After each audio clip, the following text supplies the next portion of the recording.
Hi guys, and welcome back to another episode of Watch to Talk with the Omega enthusiast. On today's episode, I will be doing a review on Omega case model LL6590-1.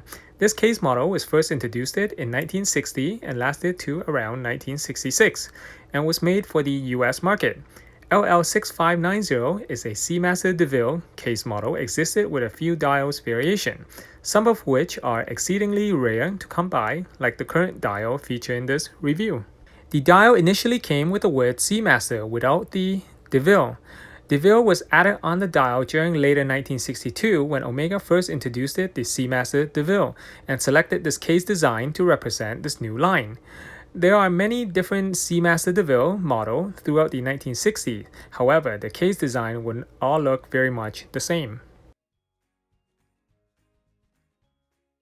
The dimension of this case model measures 34 mm across, excluding the crown, by 40.5 mm from lug tip to lug tip. The thickness of this watch is 6.9 mm, excluding the crystal, and 9.8 mm if you include the current crystal. The crown has a diameter of 4.9 mm and 2.5 mm thick. Make sure the crown gasket is fresh for moisture protection. Lug width is 18 mm. This particular case model, LL6590, is only available in solid 14K gold, while other Seamaster Deville models may exist in two-tone or solid stainless steel. You can always click on the link above to watch another video that I made on a different Seamaster Deville case model. You will also notice that on some of these Seamaster Deville, the case back is blanked without the Seamaster logo. Why is that? It is for personal engraving purposes.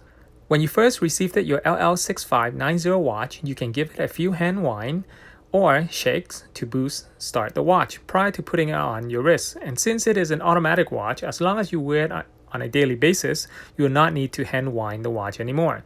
To set the time, pull out the crown one knob, and if the watch has been properly serviced, you can set the time clockwise or counterclockwise. Make sure to push the crown flush against the case after you have set the time.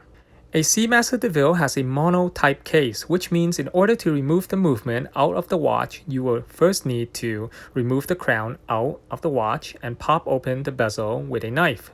This watch takes a special crystal that has a step on the side to secure and hold the bezel in place. The acrylic crystal takes a special metal tension ring as well. Once the crystal and crown have been removed, you will need to use a tweezer to slide the C-ring, that flat piece, in order to tap the movement out of the case.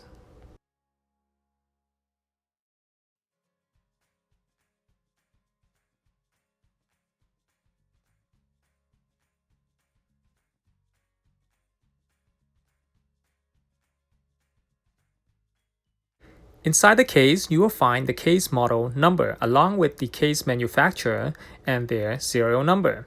Since LL6590 is an US imported case model, the caliber it takes is an Omega caliber 550 with 17 jewel rather than caliber 552 with 24 jewels. Caliber 550 has less jewel and will cost less on tariff. Since this is a Seamaster Deville case model, Omega must produce a special stem for this watch. The stem is a split type stem with one end known as the male half attached to the movement while the female end is connected to the crown.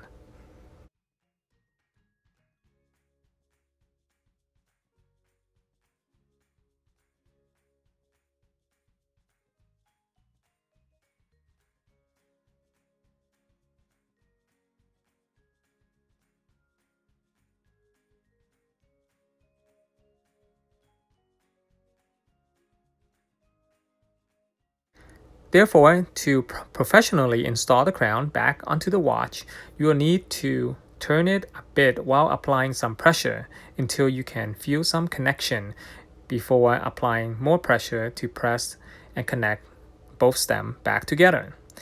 And to properly close the crystal, make sure to align this shave area on the bezel before you close it on the opposite side of the crown.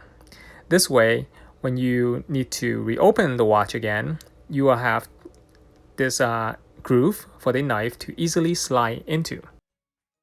Make sure to use your hand to press close the crystal. Do not use a crystal press for this job on this watch. If you guys enjoyed this video, please support the channel by hitting on that thumbs up button below, and do not forget to subscribe so you won't miss out on any of my future episodes. If you have any question or comment, please leave them in the comment section below. My website and Instagram links are in the description box below. Thank you for watching, and I'll see you guys in the next video.